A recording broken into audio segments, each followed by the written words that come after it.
The EU just caused huge controversy after what they just did to Russia. Make sure to watch the full video to be informed about how this could cause an economic collapse. The EU on Friday joined the G7 in agreeing a cap on the price of Russian oil to starve the Kremlin of resources for its Ukraine war, as President Vladimir Putin said strikes on Ukrainian infrastructure were inevitable. The price cap of $60 per barrel, previously agreed on a political level with the United States and the G7 group of wealthy democracies, will come into effect with an EU embargo on Russian crude oil from Monday. The embargo will prevent shipments of Russian crude by tanker vessel to the EU, which account for 2/3 of imports, potentially depriving Russia's war chest of billions of euros. How do you think this will affect the world's economy? Leave a comment down below. Poland had refused to back the price cap plan over concerns the ceiling was too high, before its ambassador to the bloc confirmed Warsaw's agreement on Friday evening, allowing the measure to be made official this weekend. The price cap is designed to make it harder to bypass the sanctions by selling beyond the EU. Poland's ambassador to the bloc also said Brussels would take into account Polish and Baltic state suggestions for a painful and expensive 9th round of sanctions against Moscow. Do you think these sanctions could cause further choice between countries? So the White House described the deal as welcome news, saying a price cap will help limit Putin's ability to fund the Kremlin's war machine.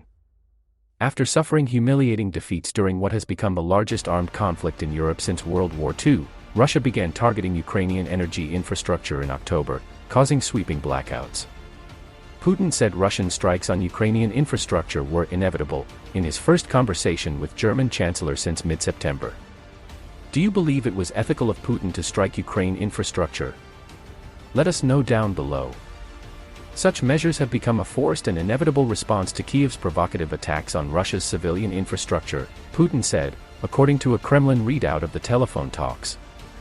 The Kremlin leader referred in particular to the October attack on a bridge linking Moscow-annexed Crimea to the Russian mainland. Scholz urged the Russian president to come as quickly as possible to a diplomatic solution including the withdrawal of Russian troops, according to the German leader's spokesman Stefan. Putin called on Berlin to reconsider its approaches, and accused the West of carrying out destructive policies in Ukraine, the Kremlin said, stressing that its political and financial aid meant Kiev completely rejects the idea of any negotiations. Which side are you on, Russia or Ukraine? So the Ukrainian president had ruled out any talks with Russia while Putin is in power shortly after the Kremlin claimed to have annexed several Ukrainian regions. The Kremlin also indicated Moscow was in no mood for talks over Ukraine, after US President Joe Biden said he would be willing to sit down with Putin if the Russian leader truly wanted to end the fighting. What did President Biden say in fact? He said that negotiations are possible only after Putin leaves Ukraine, Putin's spokesman told reporters, adding Moscow was certainly not ready to accept those conditions. The White House sought to pour water on the idea of talks as well on Friday, saying Biden has no intention of sitting down with Putin at present. But Washington did say it was ready to meet on a different issue, expressing disappointment that Russia had postponed talks on nuclear arms control. Russia's strikes have destroyed close to half of the Ukrainian energy system and left millions in the cold and dark at the onset of winter. In the latest estimates from an advisor to the Ukrainian Prime Minister, said as many as 13,000 Ukrainian troops have died in the fighting. Both Moscow and Kiev are suspected of minimizing their losses to avoid damaging morale. Top U.S. general last month said more than 100,000 Russian military personnel have been killed or wounded in Ukraine, with Kiev's forces likely suffering similar casualties. The fighting in Ukraine has also claimed the lives of thousands of Ukrainian civilians and forced millions to flee their homes. Those who remain in the country have had to cope with emergency blackouts as authorities sought to relieve the pressure on the energy infrastructure. In an attempt to boost the mood in the capital Kiev, musicians played a classical music concert on Thursday with hundreds of LED candles lighting up the stage. Ukrainian officials have said they are expecting a new wave of Russian attacks shortly.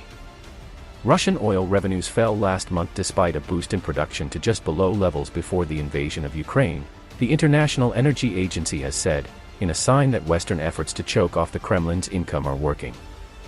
The IEA estimated that Russia earned about $15.8 billion from oil sales in November, the second lowest this year after $14.7 billion in September.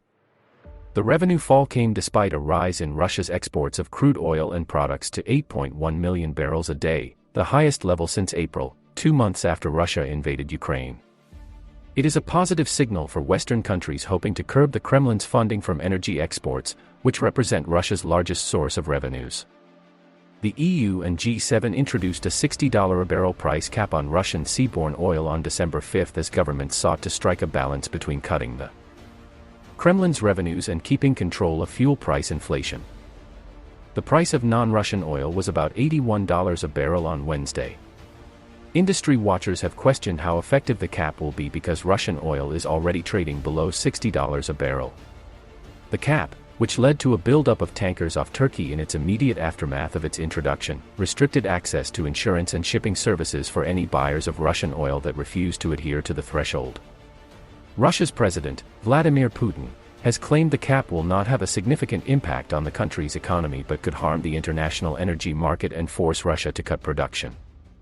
His U.S. counterpart, Joe Biden, was angered when the OPEC oil cartel cut production by 2 million barrels per day in a decision led by Russia and Saudi Arabia in October.